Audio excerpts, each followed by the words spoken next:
everybody. Welcome to our podcast, Give Her the Mic. We are on season 2, and as you guys know, season 2, we are interviewing beautiful, strong, wonderful women that Amen. have been through things in their lives, but also are flourishing in life. And we've gotten to see like so many different parts of also the women that we've interviewed so far, which is amazing.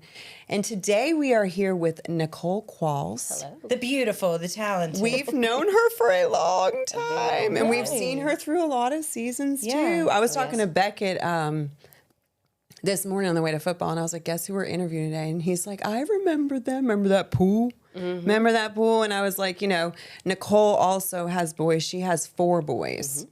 How old are your boys, Nicole? Tell us real quick. We have a blended family. We have turning 17, turning 14, turning 11, and turned 8 in April. So it's kind of stair-stepping 3 years. But 4 boys, wild times, 4 different personalities. Lots of sports. Oh, yeah. I bet lots of sports. Lots of sports. Lots of, like, in how many different schools? We have 2 in one school. We have 1 in middle school and then 1 in high school. So 3 different schools. Yep. 3 different drop-offs. Wow. Yeah, that's Well, a lot of 2 different because we have the driver. So Oh, that's true. Yes. And that's a whole other are you going to make it to school by that bell? You know, like, you know, the littles are getting there, but you don't know if the big one's going to make it there because you see them leaving at 8:12 for You never know 8:15. what they're doing. Yeah, Seriously. for an I know. 8:15 start. Yeah, Chase was supposed to drive Beckett to football this morning for me so I could like do what I needed to do, and he was supposed to leave and he was still in the shower. It's like they have no concept of like, hurry, Do you quick, have we one gotta that does go. have concept of time and one who doesn't? Because that's how. For sure. I feel like Chase For does. sure. Yeah. He does usually, but at points like today, like if it's not what he has chosen to do, if that makes sense, or like whatever, Oh, of it's like course. he'll take his time a little bit more. 100%. I'm like, boys are just Boys.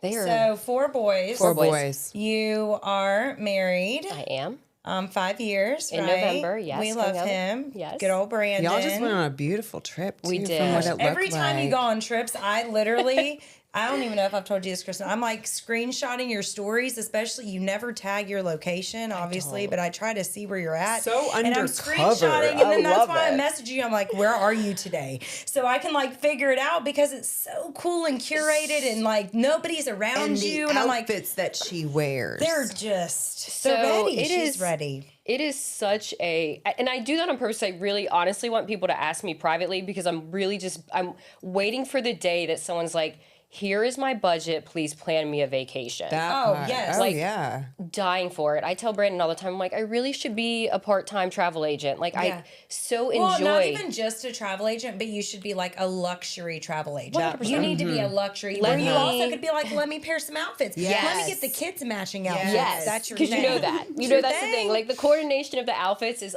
always the You thing. even tie Brandon into it now. It's great. I see do. sometimes he has little swim trunks on. I'm like, oh, they're all matching. They do. They Yeah. do. 100%. Yeah. Because when he and I went on this last trip, I was like, all right, these are my outfits.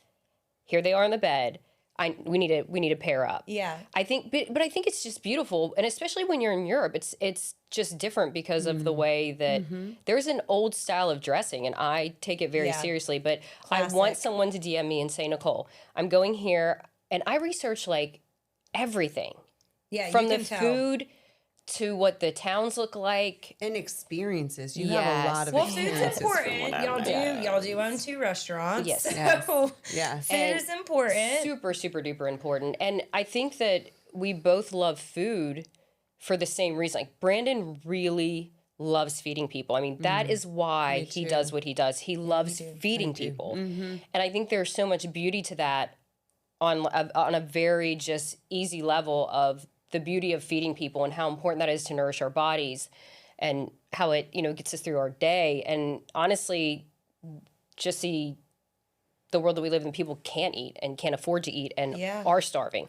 Yeah. So this beauty of feeding people, and then obviously same with me and my family, and food being very important in our family too. So it just works out really well. But honestly, my favorite thing to do on this earth is to eat with my husband.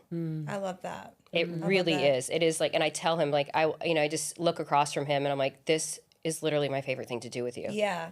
Yeah, that's It's one of my a favorite things community to do thing too, too, Justin. though. Yeah. Like when people are fed and it's together, it's like it's communion. It There's really is. fellowship. 100. And that's why I love feeding people, because all my people are in the same place and they're happy and they're talking and they're not on their phones. And it's like, this is what I love. It's my favorite thing. It's really the only time I think that you can really, I mean, it's one of the easiest ways to really bring people together is around food. Yes. So that goes back to biblical times. Let's be honest. It does. It does. So, Anywho.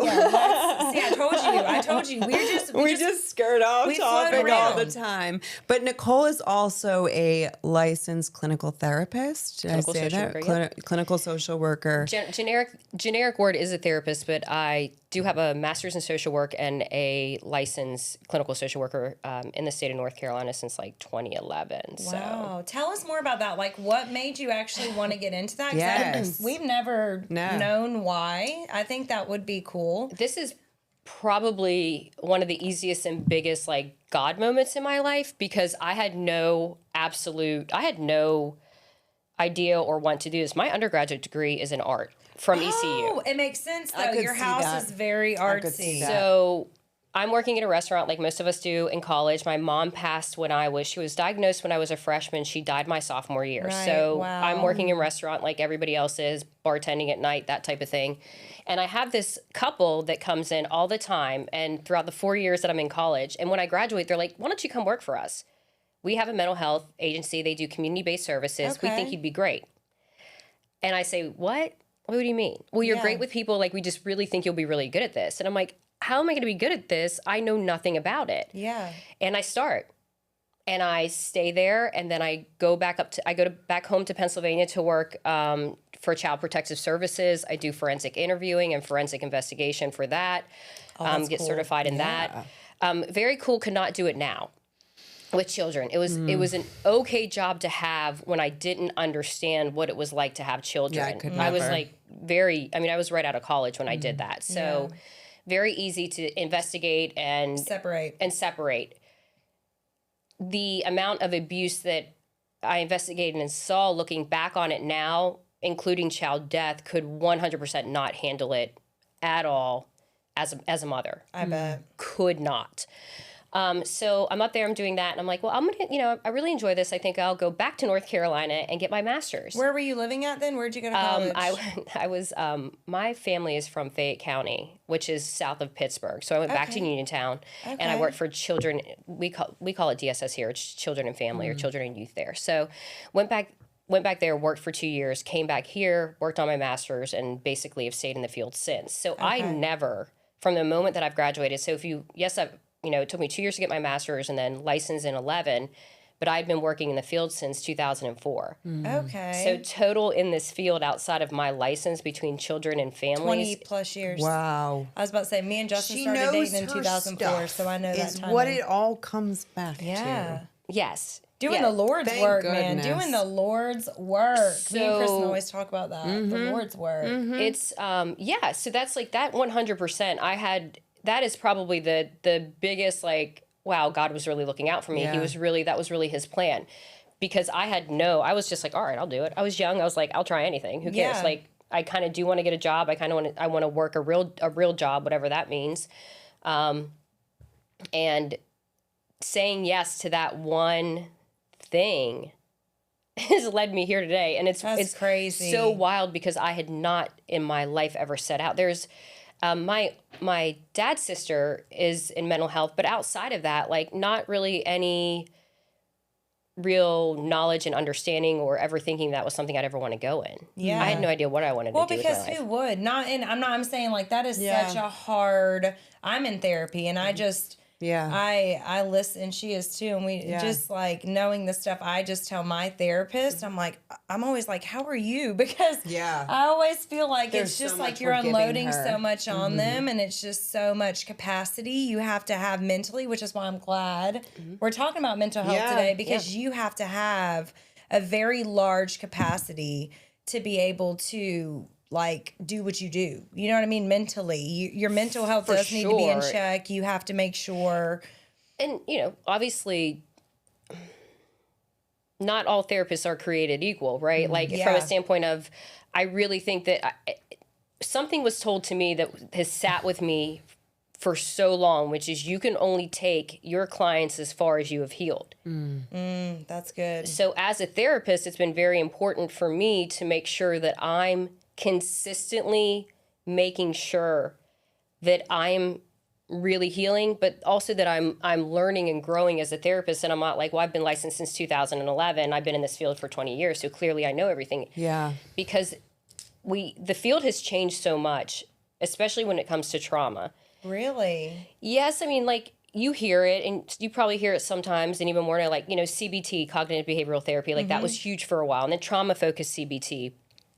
And what we know now, especially when we look at neuroscience and the brain and what we know of trauma, it really plays into a lot of the things that us as therapists knew. Like, you and I are talking right now, we're using our executive brain, our frontal lobe, like we're having a logical conversation. But when trauma fragments in the brain, that's where it sits. It's not sitting up here when you and I, like, this happened, it sucked, I'm hurt, I need to fix it. Like, yeah, we know that. But that's not where, it's not sitting here. It's sitting all in these weird parts of your brain. Yeah.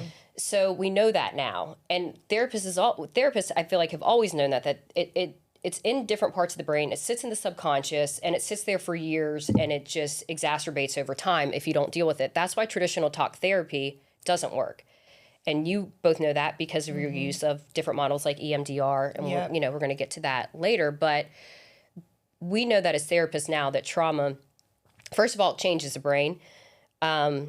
Second of all, you can't use cognitive therapy on it, and you can't use the longitudinal study of it is like, you do cognitive therapy there, you're like, stop thinking like this, okay, and then a year later, 10 years later, it's worse. Yeah. It's so true, though, because I was in therapy pretty much. My parents split when I was 9, so they had me in and out of therapy until I was like 15. And like, it was no help. Like, it was no help. And when you're also actively going through trauma, which all three of us have actively been through trauma while in therapy, like, if you're not in the right therapy, which is why for me, EMDR was so helpful. And I've told Kristen about EMDR. I really hope you get it one day, because it's like so weird, but it works. It's the weirdest thing. It is, but it's very, like, that was what really changed my behaviors. All the trauma models are.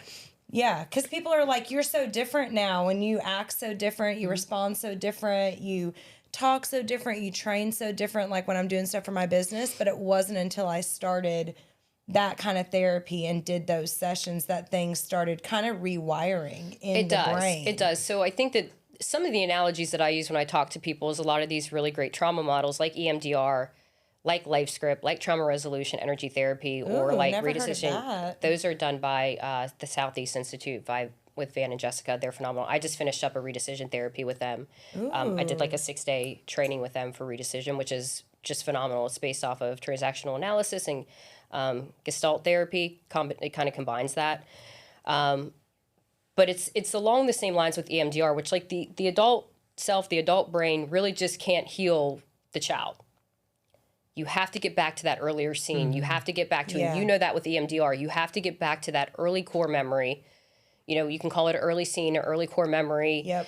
The first or the worst, whatever it was. And that's where you process out, because it's along those lines. And what you also know, and Kristen, I know you're on your journey too, is that it's not necessarily the things that were done to you. It's the things that you told yourself. Oh, for sure. About yourself. The pacts that were made. Yes. So it's the stuff that you tell yourself about yourself, the lies that you tell yourself. Those are the things that, like, or if we want to talk about in the sense that the lies that the enemy whispers in our ear. I literally was about to say, that's when Satan really comes 100%. in. I mean, we're all believers. And just 100% just chirps and chirps. This is your fault. This is why this is going on. You're you unworthy. need to fix it. You're unworthy. You're a piece of crap. Like all these interesting things, like, you don't deserve it. You're not lovable. You're unlovable. Yep. I think the unworthy one is a really great grab all, but you can really drill that down. And I think that if you go back to your with redecision, it talks about your adaptive and surviving child, takes you back there, but your free child and natural child redecides out. I love that. So, and with EMDR, it's go back to that scene, and you're processing until there's something in there, right, that is not negative anymore. Yep. Right? Yep. And then you kind of overlay the decision or the positive, the positive comment about yourself, you overlay. So redecision and EMDR are similar but different. And they're both great models, but it's at the core of it, it's that the inner child needs to be healed. It's not the adult. Right. Yeah. Because as an adult, we can rationalize our trauma. We can talk through our trauma. But it doesn't really take away that whisper, like, you're unworthy. Yeah. You're unlovable. Do better. Yeah. Do Do better. better. Be Yeah. perfect. Yeah. Yeah. Yeah.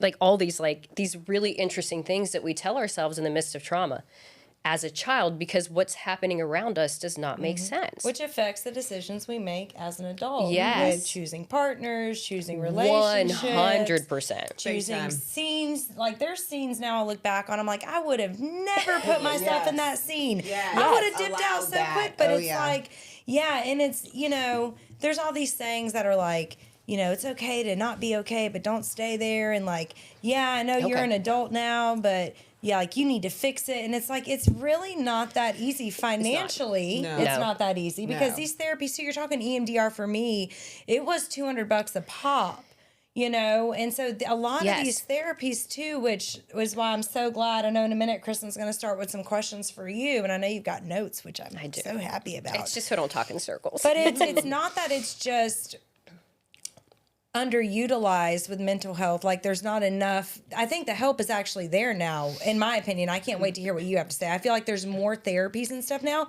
but it's the cost and it's the it time is the cost. And it's then you the have to remember, like, consistency. so even though we all had traumatic events, we all had some pretty good supports. I think we can sit back and take like a look at it and say, you had a great dad, right?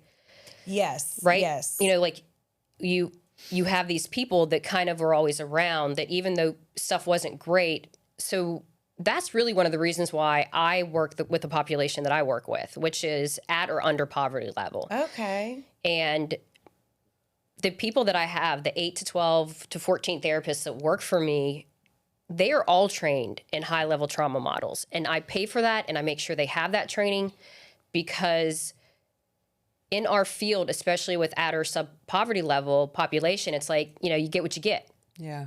You're on Medicaid, you're on Medicare, you can't afford this. Yeah. You get that therapist or whatever therapist you're getting. You don't throw a fit about it.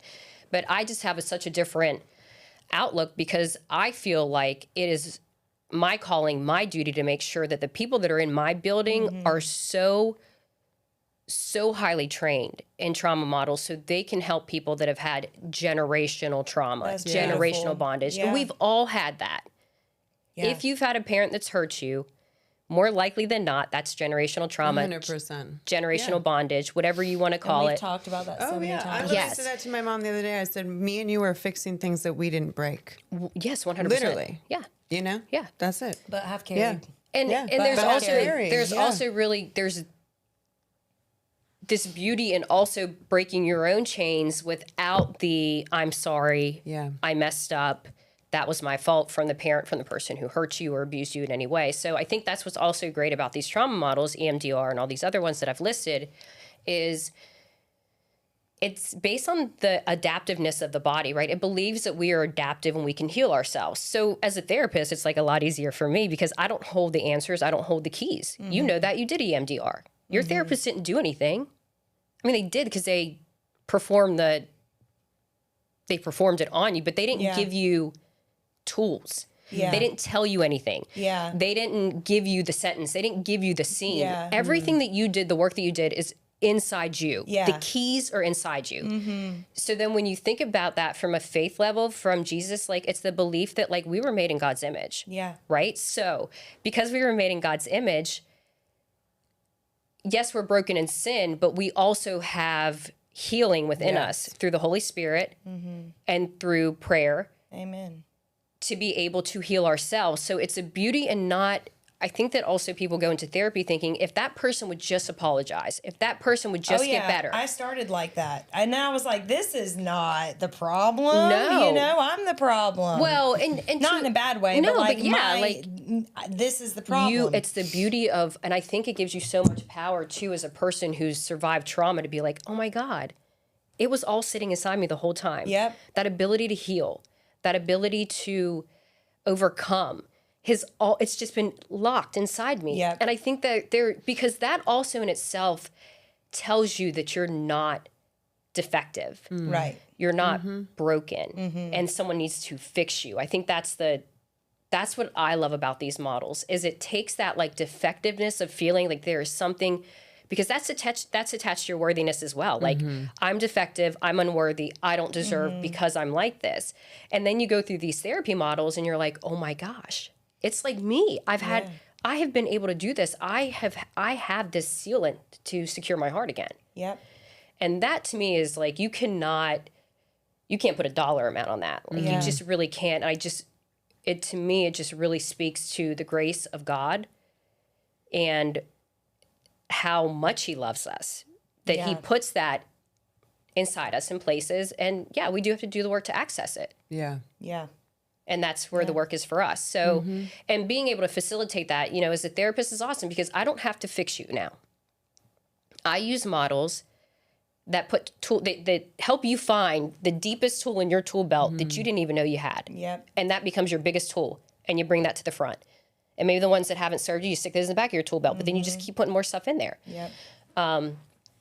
So yeah, that's what I do, and I think that's what I love doing it. And I agree with you that there is a big those of us who can afford to get this type of treatment can access it. Yeah. But what about the people who can't? Yeah, that's what's really sad and unfortunate, because like, when you talk about EMDR, these different things, to somebody that's like, okay, if I'm going to spend $200, it's going to be on food or gas or whatever. And it's like, I've been through those therapies, so I know like how much, it drastically changed and rewired my entire brain, because like you said, you think things are your fault before you get healed, or you just I felt like dirty. I felt like just like, deeper than unworthy, like just like very like just like a shitty person all the time. A piece of shit. That's what I was going to say. Like a piece of shit. That's the, and excuse me for being so like, but that is, I recognize that in you because I recognize that in myself. Yeah. Yeah. Like, you're such a dirty piece of shit. Yeah. Like, nobody will ever. Like, literally. So I get that. I get that whisper. Yeah. And growing up, like my mom was an alcoholic. And so, it just allowed the enemy to come in and be like, your mom was shitty. Look at her life. Now look at you. And then after I had my daughter and I was super overweight, it was like, you're never going to look good again. You're not, so that was before I really got that deep healing, that EMDR therapy. And then after my brain got rewired and I could actually like process things correctly too, because when you're not healed, you can't process things correctly. Like I couldn't you process it on the old neurotransmitters and neurological paths in your brain that you always have. Yeah. And so I really hope that one day that it can be more available to for sure people to be able to get not just talking to them, but letting them unlock. I love that you said like unlock, who God created them to be.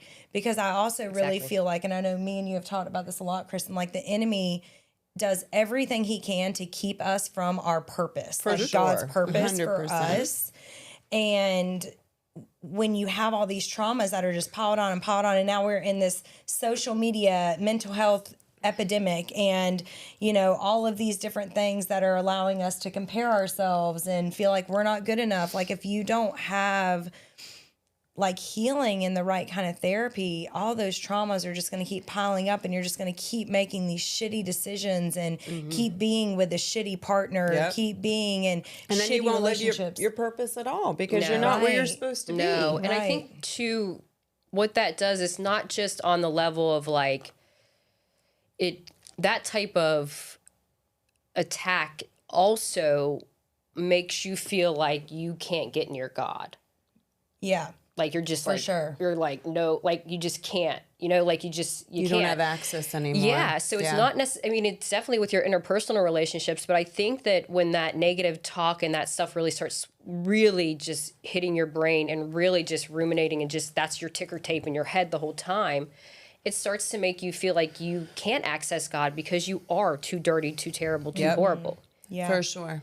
And then you get these weird relationships that you're in that aren't great, and you don't feel worthy of their love too. So it's like all these things are coming from everywhere, and it's really debilitating, I think, to people. And it's just really, like my heart aches because we've all been there at some point in time. But I think that it goes into that part too, that like you also know, Chloe, that, and you know, Kristen as well, like there's only so far a therapist is going to get you or you're going to get yourself. Yeah. That last refinement, that consistent daily refinement, that lifelong refinement is directly between you and God. 100%. For sure. And if you ain't in it, it's not good. Yeah. Got to stay right there. You do. And I think that therapy is really great to kind of brush off all that stuff and give you a clearer head to really be able to approach your calling, like you said, Kristen, but also like your relationship directly with God. Yeah. Because you don't feel like you have to hide things and parts of yourself. I mean, we all know that he knows, which is hilarious that we try to do it anyway. But for me, I just think that therapy could be a great like introduction to really brushing that dust off your shoulders. And then the rest is like, you're going to have to take God's hand and let him walk you through the rest. And that's not a one-time thing. It's a all the time thing.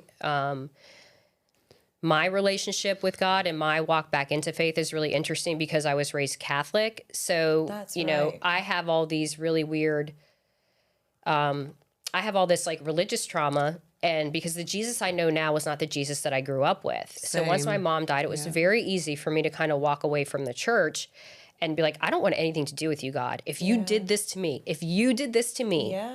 why would I ever trust that you love me? Why would I believe that you love me? And then you have that old, and this is just my personal experience of being Catholic, raised Catholic, Catholic school, Catholic everything. So once something bad happens to you, it's almost like you're raised to think it's in relationship to something that you did, right? It's punishment, like the Old Testament God, that he punishes you when you do things wrong.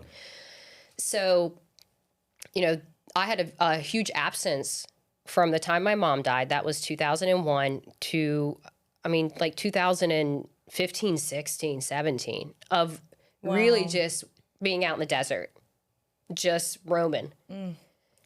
Gathering more negative things about myself, making bad decisions about, you know, in general, feeling unworthy, feeling unlovable. And then, you know, all that layered over to my first marriage and things of that sort too. So again, it's just like you said earlier, when you don't heal, and I think that's someone's question, when you don't heal your trauma, you make decisions based off of your trauma. You make your decisions based off of how people treated you. You make your decisions based off of people who have hurt you. You find yourself just falling back into those types of patterns with people in different places and spaces. And on the other end of that is if you've developed some sort of, you know, personality disorders because of the trauma or because of how you were raised or because of having a parent with a personality disorder and things of that sort, you end up going through life hurting people and yourself, but people. And you, again, you're repeating the patterns. So it's all that generational trauma that you guys have talked about on the show, but the generational bondage that needs to be broken spiritually as well. And I think that's the easiest way to answer this question. I think, what was it, like number 3, which is like, you know, why do they have it here? Because, you know, like I told you. Whip out the notes. I have to whip out the notes. Let's go. Why does consistent therapy matter for healing trauma and PTSD? So I think we answered that. Like if you don't, the consequences are dire. And truly any sort of symptoms or feelings or thoughts that you're having are only going to get worse. They don't ever get better with time. I think that's also the really weird thing that we're told, right? Like somehow consciously or unconsciously that like if we just get into adulthood, like that stuff will just work itself out, right? Or we'll be so busy. We won't have time. It'll figure itself out, or it won't be an issue anymore, or I won't feel hurt by it anymore. But what happens is, this is such a weird analogy that I use, but like a foil ball, right? And it starts real small and then you put a piece of foil on it, and a piece of foil on it, and a piece of foil on it, and then by the time you're in adulthood, it's this big, and you can't stuff it in a closet anymore. You can't hide it away. You can't stick it down in the depths of your pocket. It's there in the room with you all the time. And that is just really something that I don't think we do a really good job of, is explaining that if these things aren't processed through, they will get worse. Your symptoms will get worse. Your relationships will deteriorate. I think that the easiest way to the easiest thing that I tell people is like, you know what type of parents you had when you have kids. And when you're in crisis with your kids, or when you're tired or hungry or just have had a lot to do with the day and you just are not yourself and you're parenting not yourself, that is a really great glimpse into how you were parented. Like, please be quiet, please do this. Like I just need my like there are ways to communicate those needs, but when you're in crisis, we usually don't. So I think in crisis is probably the best show of what type of parenting you had in crisis or in general. Yeah, that's good. Or does that type of crisis parenting bleed into your everyday parenting? Because we're not perfect, and I don't think any parent is. No. I think I don't think any of our parents probably maybe have been in the generation like ever heard our parents say they were sorry. They never apologized for their behavior. And that's something I think that us as parents now, we're like, if we do say or do something that we know just isn't right, we go to our child to let them know. Why? Because what we're trying to stop is our child internalizing and saying there's something wrong with me because she or he is acting like that. Exactly. That, and we go back and we're like, no, it wasn't you. It was mom, it was dad. Like, that was so inappropriate. I shouldn't have reacted that way. 100%. Very different. I handle it very different than the way my parents were. Yes. So, and we try, right? Because the last thing we want is we're trying to break those bonds, right? So we're not like stamping their souls with something that was stamped on our soul. Right. We're trying so hard not to do that. Yes. Yeah. And I think that's the really interesting thing about therapy, and as you get older, is understanding that. Yeah, so good. Okay, so I know we have a couple questions. From some of our viewers. So I'm gonna read this first one, Kristen, if you want to read it for her, even though Nicole already knows it. How can I take care of my mental health when I feel like I have no control over what's happening? So we were talking about this earlier. The most obvious way to do that is to take care of your basic needs first. So good. And I know that sounds like, of course I do that. You probably are not. When you're under duress, you're under stress, you are probably not eating, you're not sleeping, you're not drinking water, you're not taking that 30-minute walk that you need to de-stress. I made a note, like building Legos. I know that or playing games, like little things like that get brushed under the rug when you're stressed out, especially when you don't have control. And there's always that little caveat of wanting to control, right? Because the thing that we tell ourselves is that if we control everything, nothing bad will happen, right? And especially when it comes to parenting and our children and our families, if we just keep it all perfect and keep everything in its file folder and everything in the file box, and they all just sit there, and two don't come out at the same time, if everything just stays the way it's supposed to be, nothing bad will happen. And that's kind of stressful to think about. So that's where surrender comes in. And it's surrendering to the situation. It's surrendering to your lack of control. I think there's so much peace with that, but in end, it's surrendering to God. I will surrender to God, and then I want to like pop an email and be like, hey God, did you get my surrender? Like, where are we with this? Like, how long are we doing this for? Hey, like, like, are we, you got it, right? Yeah. Like, I didn't get a reply. So I laid this down, but I want to pick it up. Yep. Do you still have it? Yeah. And that is when that's a daily practice for me. Yes, for sure. Same. That is a daily practice for me, because I want so bad to pick things up, fix and control, and put them in an order that I think is appropriate, which totally undermines the bigness, the boldness, and the omnipotence of God, right? Is thinking that like I can do it better. Like, that's hilarious. But really your basic needs. So basic needs being met, make sure you're eating, make sure you're sleeping as much as you can, and really ask questions. If there's specific situations that are causing stress, ask as many questions as you need to ask to get as much information as you need to feel comfortable. Understanding is everything. Yes. So while I can't control the situation, maybe I can understand all points. That's good. Or maybe I can gather information that I need to, if and when I need to make a decision and it's presented to me, I can make an effective decision. But really, like, daily surrendering. And people talk a lot about gratitude, and I think that it's like, you know, it's a word that potentially is overused in the internet and stuff like that. 100%. But it is important. It's it wonderful. is super very important, because you cannot spend time worrying about things you can't control and having the enemy steal your joy in the moment from the good things. From the good things, if you're practicing a daily awareness of how good you have it. Yeah. Yep. So you can't really worry in the midst of saying, I'm so thankful that I woke up next to my husband today. As hot as he and sweaty as he is sometimes, I'm so happy that I wake up next to him every single day, and I get to do that. Yeah. I have that blessing in my life that before I put my feet on the ground, I know that there's someone behind me that is going to have my back like every single day. That's a from the huge moment blessing. my feet. I have healthy kids. I have a business that allows me to work as much or as little as I need to really support my children and my husband in ways that I would not be able to. I'd not have it. Right. Support friends, be with friends, spend time with them. I don't know. I am consistently in awe of my blessings. Yeah. So when I sit in that, and I sit in I can't believe God is so good to me with my sin.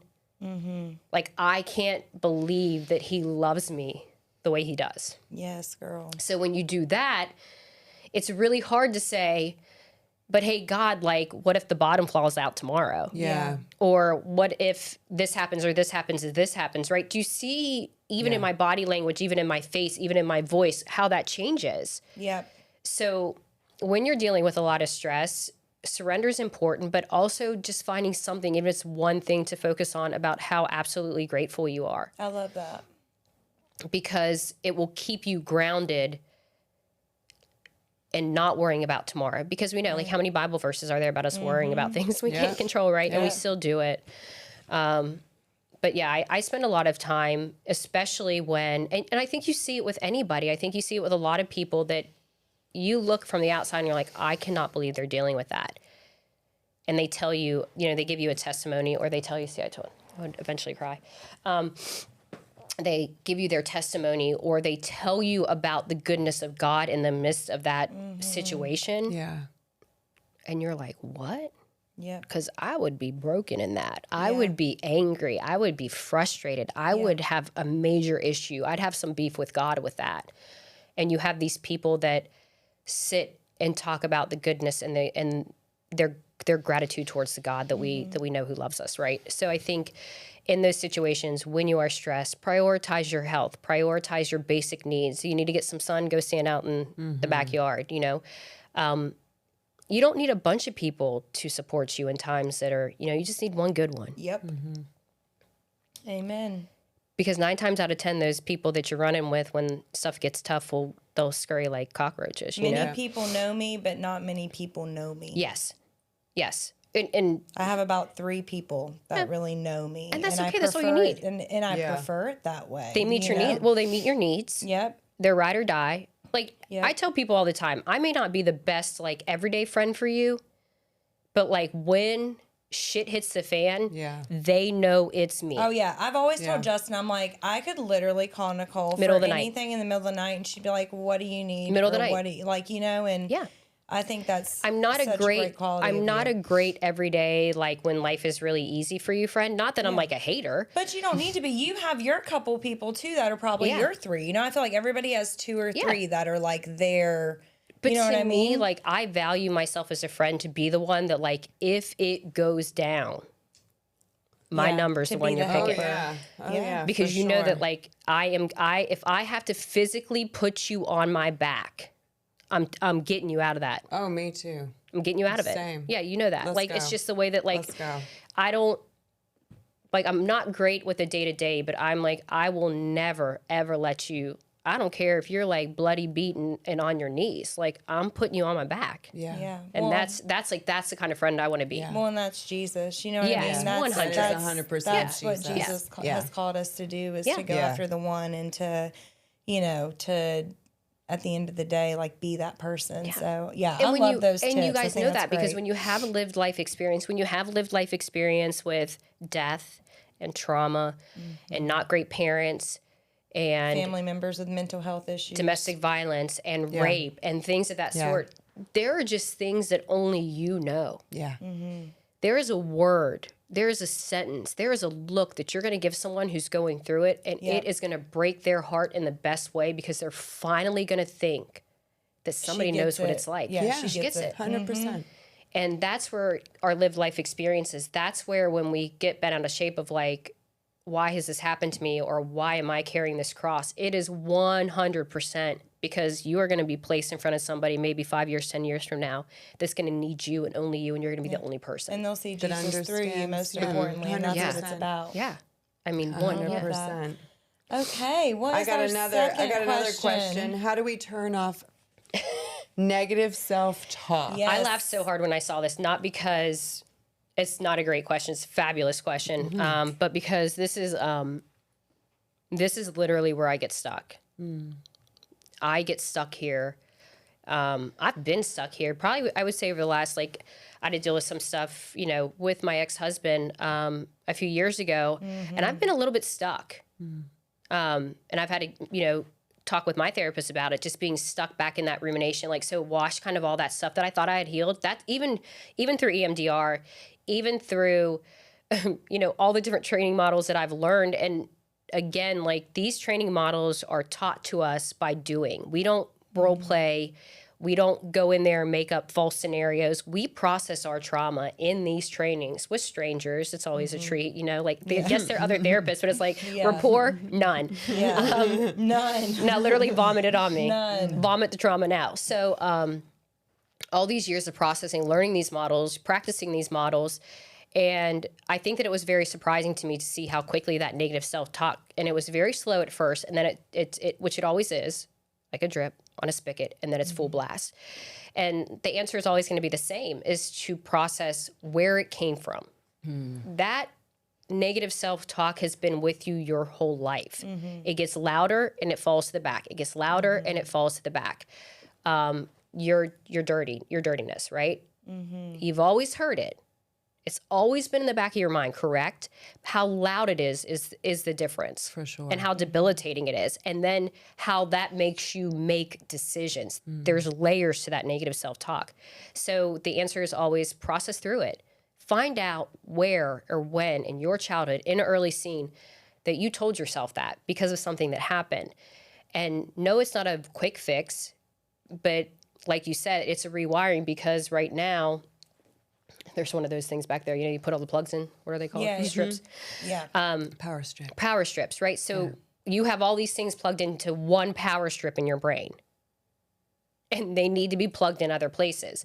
After you did EMDR, did your brain feel funky for a little bit? Oh my gosh, yes. I use the analogy of like Jell-O setting. Yes. Like liquid into solid after I did it. It was really wild. I was really tired too. Yes. So it's really that negative self-talk needs to be unplugged, and it needs to be reprocessed and then put in other places. And that's what you call the rewiring. The plugging is what I use as the analogy that I use, because we know that we started with it, that trauma fragments in the brain, and unless you get every little piece of glass up, it's always back there. Yeah. It's just what situation is going to come back in. And if it's never processed, that negative self-talk, like we said, it then, you know, makes you make not great decisions where you end up hurting yourself or others, and then it just kind of snowballs. Yeah, that's so good. So good. And I know the third one we kind of already talked about, right? I can't remember what it was. What are some different ways to deal with PTSD? Yes, we did, for sure. We did. This is a long one. All right, we ready? Number 4. How to deal with cutting off a toxic parent. Oh yeah, this is a good when one. you have kids and dealing with the relationship separately together. For example, when the parent gives you a lot of anxiety from trauma.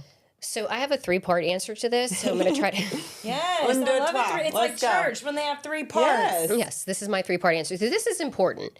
And I think to start out with is, I would never tell anybody what to do with their parents and their relationships, because having lost a parent, I usually operate out of, it's better to have one than it's not to that sense, but like, you know, try to do as much as you can on your end first 100%. to process your trauma in relation to them And usually that lessens those negative effects that come from being around them, right? If you process this stuff and you do all this, with EMDR, gosh, I can't think of what we call it.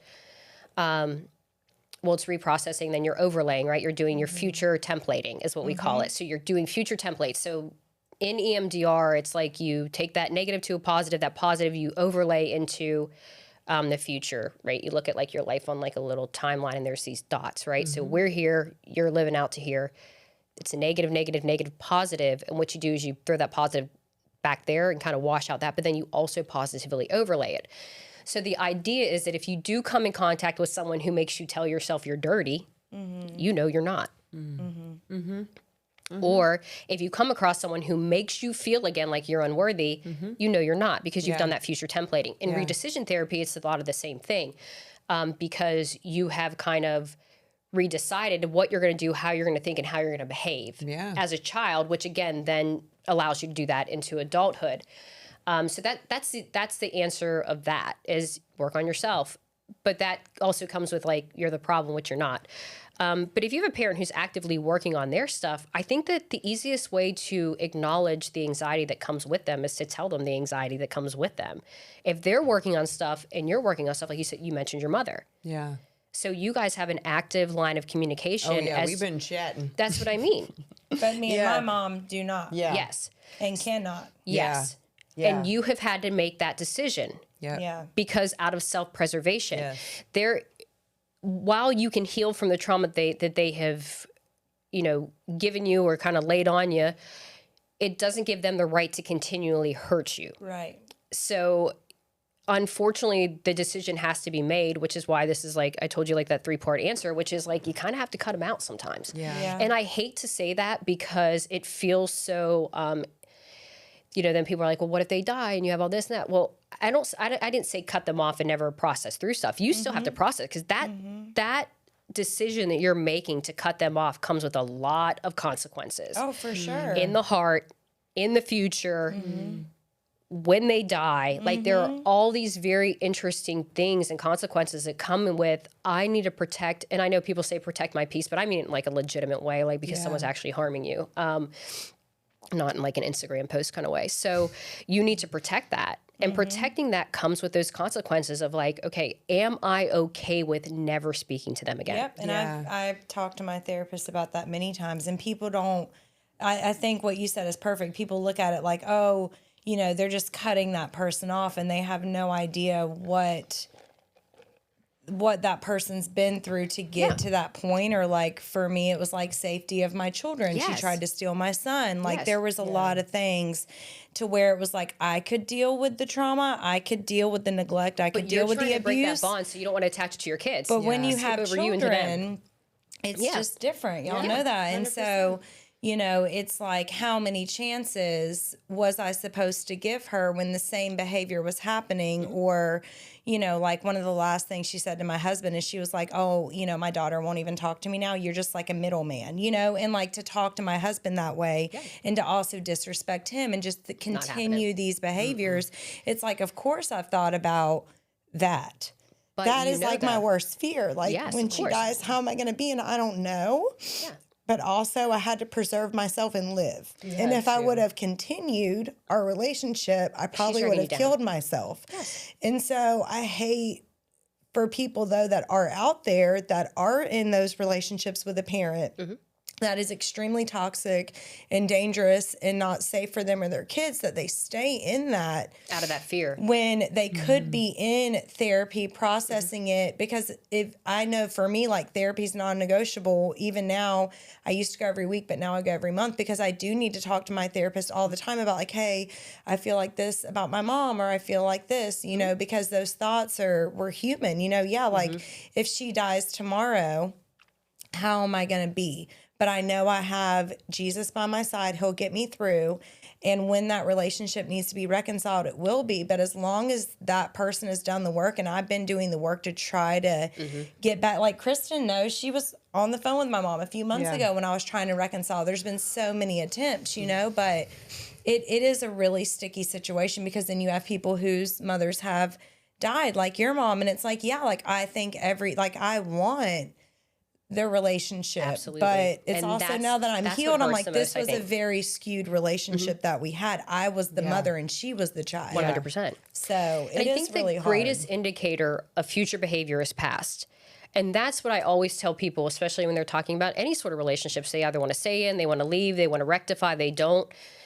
I always like invite them to not listen to the words that they're coming out of their mouth and watch their actions. Because Always. 9 times out of 10, the actions and the words are not congruent. That part. So you have to watch the actions. And that was something that I had to learn because I was real easy to listen. And I'd be like, okay, I forgive you. And then the actions were like a slap in the face. Yeah. So when it comes to relationships, especially with parents, is greatest indicator of past or future behavior is past. So if they are still acting today like they acted 10 years ago, they are going to make you feel, or you're going to allow them to make you feel. They're going to treat you, however you want to say it, they're going to treat you the way they've always treated you.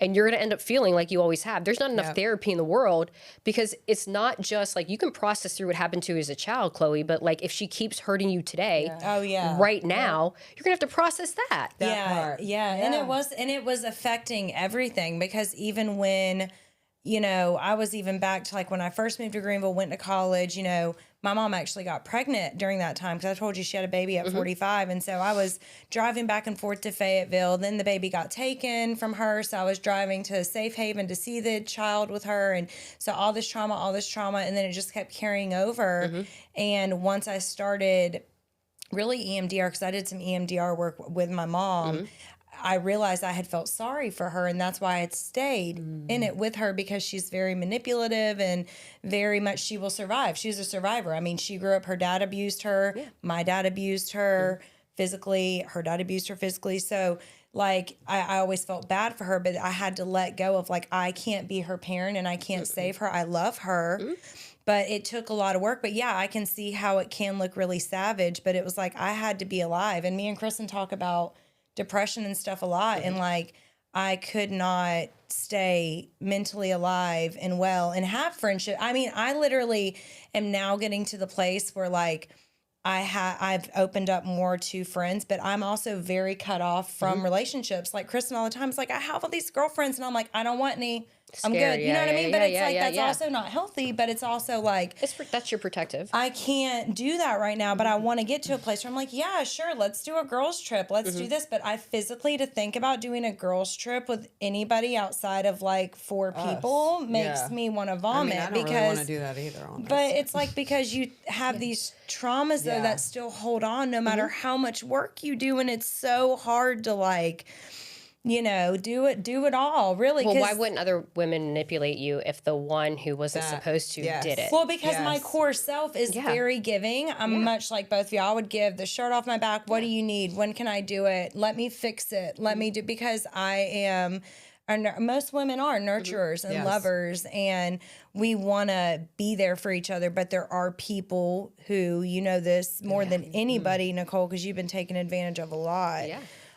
So of you, Kristen, like people will take advantage of good people. And but then it's like, look at what Jesus did. He knew they were sinners and he still did it. Right up on the cross. But Jesus still did it, you know, he still did. He still smiled at them and healed them and did all these things. So it's like the Jesus way too is not the easy way. And I do hope one day me and my mom can reconcile, but I don't know what therapy will get me there, to be honest, because she won't do therapy. No, so she's fine. She's doing great. So people who tend to hurt like that long term. I bet she did try to friend you on Facebook. I'm not surprised. People who tend to hurt people like that for so long, that's just the way they're always gonna be like that. And they're always going to find someone else who's going to take your place. Yeah, wired that way. And I think, too, that it's really interesting if you look at it. For me, and my specific situation, is kind of realizing that, like, it wasn't just me. Because it feels like it's just you.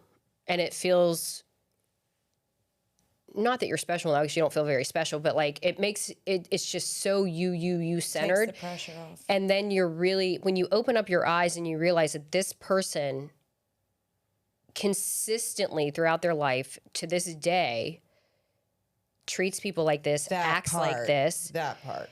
To me, it allows you to kind of put it into perspective, but it also allows you to even do way more healing because it takes that like defectiveness, that like I can't believe I let her do it to me again, he or she, I can't believe like I did this again, or like that really underlying thing, which is why can't they just love me the way I need to be loved? And then you're talking capacity.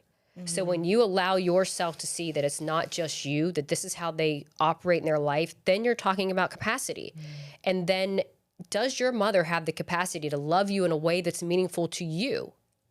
Doesn't sound like she does. No, she can't. She doesn't love herself. Yes, so you can love your mom from afar. Yeah. You can love your parents from afar. You do not have to love them and allow them to hurt you. And again, especially because then what that puts us in is we start chasing these people who don't have the capacity to provide a love for us that's meaningful, and we chase them for it, and we chase them for it, and we chase after it. And that is so detrimental to our sense of self. It's detrimental to our spirit, and it's so because I used to unhealthy. always be like, that person has such a great mom, or that person has this. But then like you said with gratitude, it's like when you start going, yeah, but look at my stepmom. Look at the things I do. We all have these amazing things. And I think it's so easy when we're in a bad place or a hard place to look at all the negatives, right? When it's like, no, like all of us have qualities about us that other people wish they had that they will never have or don't have. 100%. And so, yeah, I love that. I love that you said that. And I think those are all really great tips. Huge. Capacity is huge. Capacity is so huge. I think I'm there right now. Yes. And it's So very sad when you in a relationship. Yes. When you start looking at capacity, I think the easiest example I can use is my father. I love him. He's just a traditional, like, Pennsylvania coal miner kind of guy, right? Like Italian, like no feelings, no emotions, no nothing. So how I read that in childhood is very different than how I'm sure he meant it. Yeah. So when I did, what training was I in? I was in trauma resolution with Van up in Chapel Hill, Southeast. And we did this generational work. And I was like, oh this is so cool. Well, yeah, but like you're talking about energy work. And I'm like, this is like hoo-hoo, ha-ha, like, you know, weird stuff. But once I can categorize it into the Holy Spirit, it was easy for me to accept. But when I was processing, I got into a really interesting place in the processing where I was 100%, when I went to an early scene, it wasn't my early scene, it was my father's early scene with his father. And I'm going to cry. That's why because I always the Holy do. Spirit, because the Holy Spirit brought you there. So I was able to feel what it was like for my father at 8, 9, and to be in his household. I never met his father. He died before I was born. I only kind of knew about him, what people would talk about him, but I didn't really know him. And it still is, that's why I get upset, because I can tap into that feeling of him as a child. And it allowed me to understand his capacity, but it also allowed me to love him in a way that I have never loved him before. While my father might not call me and tell me, I love you, you're wonderful, I'm proud, I can now call my dad and irritate the hell out of him and badger him and call him and tell him I love him, because that's important to me. Yeah. Because I need him to know that in spite of everything, I love him so much. Well, and that shows that you're breaking generational trauma 100. Because you're giving him what he never got. Yeah. And I think that's really beautiful. Yeah. That's so, like the beauty. It's the God wonderful. Work. So in understanding my father's capacity, I was able to love him in a way that I never could. Now, if we're talking like partners, places, and things, like that's different, because when you talk capacity in relationships and you talk capacity with a husband, a wife, or things like that, you know, it gets funky, because what if you are in a relationship with someone who doesn't have the capacity to love you because they have a lot of work to do? It becomes very interesting. It's easier because, you know, it's just my dad, but to understand that people treat you the way they've always treated everybody else is freeing, but it's also like, well, dang, like now I have to make a decision. Do I want that? If I want that. Yeah. And honestly, you may come to it where it's like, I can handle that. Now knowing that they don't have this, I can adjust my expectations. But if you're like, no, these are floor level expectations.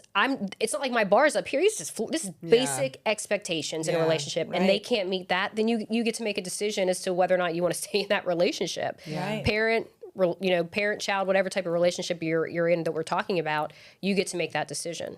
That's so good. So I love that. Okay, last question to wrap it Let's up. see, where are we at I think right now? I think we got them all. Did we do number 5? Why does consistent therapy matter for already healing? talked about that. Oh, yeah, we did talk about that so too. good. Yeah, so I guess, we've talked about a lot. Is there anything, I know you had like a couple resources or things you wanted to share. Is there anything you wanted to share with our viewers before we end this? I like the book Getting Past Your Past. That's really EMDR focused. And really, like, if you're really into the brain and how it works, and this is like a baseline read that I tell everybody about that all therapists usually do, is The Body Keeps Score. And that is a really great intro to EMDR when it first started, but really the neurology of trauma and what it does, somaticizing, what it does to your body, where it sits in your body.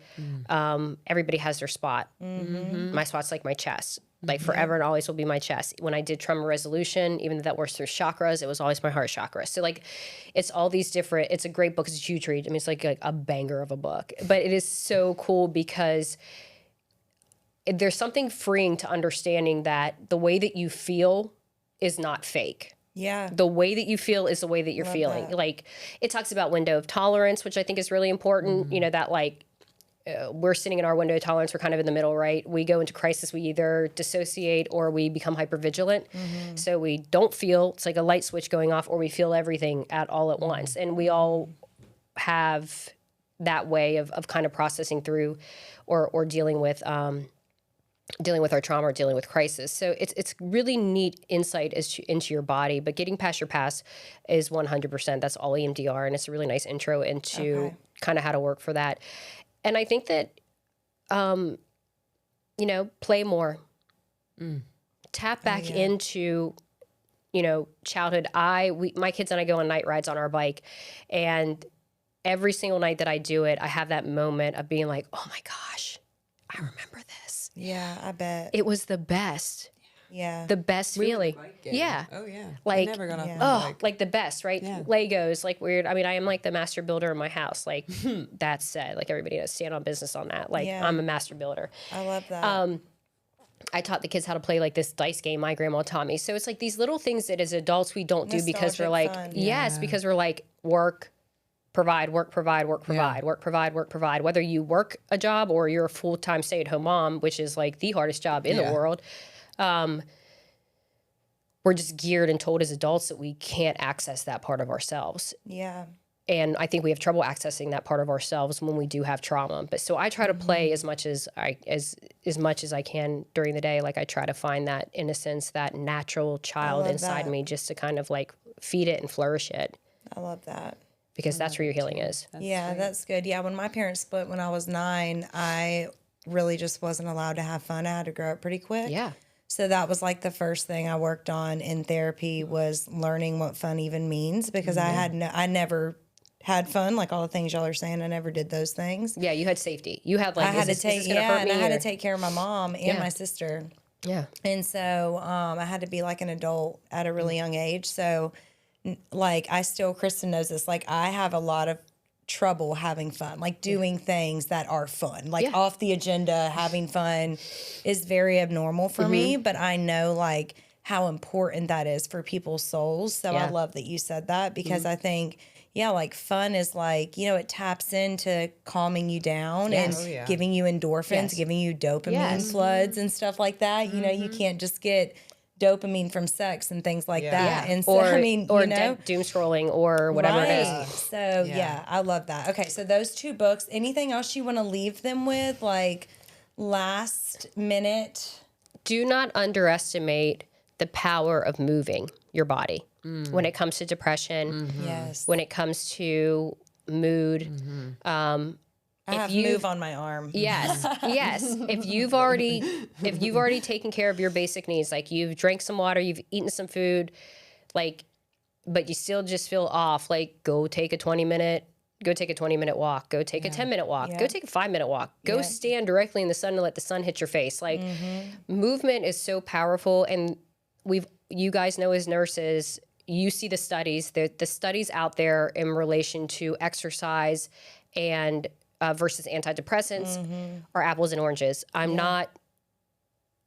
I don't want to get up here and say like, oh, don't ever be on antidepressants and don't do things like that. You do what you got to do. Do what you got to do. The fact that neither of us are on antidepressants is pretty freaking significant. Honestly, it's wild. And it's okay. And we move a lot. There are days but we move a lot. I could use a little. And we move. We do. We move and then we rest. They do serve a purpose. But for me as a therapist, obviously, I don't believe that they're the one-shot thing to make you feel better. They're not going to fix things. They're not going to unplug your brain. They're not going to rewire your brain like you said. They're going to kind of keep it like this. But the work that needs to be done is on the inside, and it's done by you and a really well-trained therapist. And you will have outcomes that are well documented that are better over taking a pill for the next 10 years. Do the work. For sure. Do the work for the next 5 years or however long. Like you said, like I think everybody freaks out about being in therapy for the rest of your life, but is it really that bad to check in once a month? Don't you feel great? Oh, great after. Great. Yeah. I think it's really nice to go into some place and say, hey, I handled something like this. Was that right? Yeah. Yep. I felt a little off about this. Yeah. Was that right? And not that you're looking for them to say that you're right, but you're looking for someone to hold you accountable in how you act, because the only thing you can control are yourself, your emotions, and the way you react to things. That's like when it's all said and done, that's it. Right. And let's be real, like your best friend, like even if she's wrong, unless it's putting her or her kids at risk, I'm never going to tell her she's wrong because she's my best friend. Yeah. And then with my husband, I'm not going to listen to him.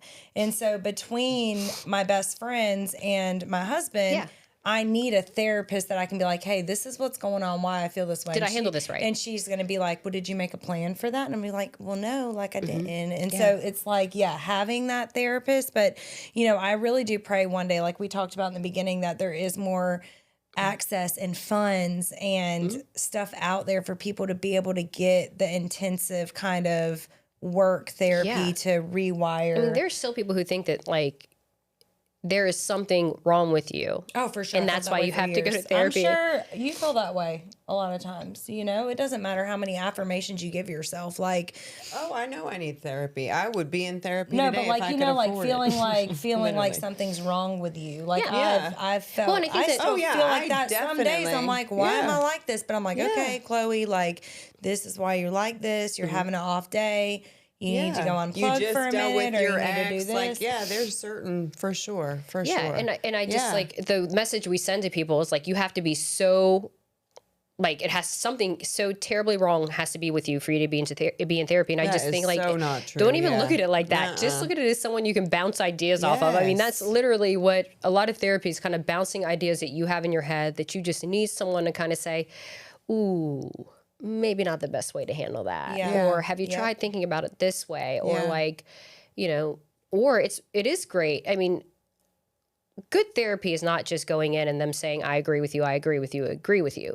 Good therapy is like, I don't think you handle that well. Let's look at what's going on. Let's look at why you made that decision. Let's break that down. And then when y'all pull out the notes and it's like, well, last time we talked about this, let's loop back around to how you handled this situation. It's like, I didn't want to talk about that. And then she's like, no, let's talk about how that went. And you're like, no, thank you. Really bad. Also, that's the great thing about all these trauma models, though, is like those of us who are logical thinkers who try to logically think our way out of everything. You can't hide from EMDR. You can't hide from redecision. You can't hide from life script or trauma resolution. Any of these really in-depth trauma models that put you back at early scenes in childhood, you try to talk yourself around it, and then you find yourself in the middle of it. And it's really, really interesting. I think I experienced that because I'm such a logical talker. Like, and they're like, so how did that make you feel? I'm like, and I'll answer with a logical statement. I will not give a feeling. I mean, it takes a lot. But then when I get there, it's like, whew, your girl is crying. Yeah. Your girl is in it. Your girl has the emotions. So that's what I think is also really great about these trauma models, is that it does not allow you to use your protective measures that you've avoided. Yeah. Put the walls down. Because you know, especially if your earlier messages or don't feel, or that your emotions are too big, you're not going to do it. So these models they backdoor you. You know, you've done them. Yeah, they really, Backdoor so you. good. Okay, all right. Well, thank you for being here. It was awesome. Thank you for having me. This was great. So informative. You know, just really so smart, too. so much knowledge. Yeah, just so much knowledge. And I think that the women listening are going to really feel a sense of just peace and knowing that, you know, there's therapists out there that look like her and that are, you know what I mean? That are, you know, I don't know. I feel like this misconstrued way of how therapists are. And like our therapist, her name is Angel, and she is an angel. She really is an angel. And so we just thank you for your time, your you guys. resources, Thanks for your having me. love. You're amazing. We love you Thanks, so guys. much. I appreciate And we'll see you guys next time. Bye, y'all. Bye.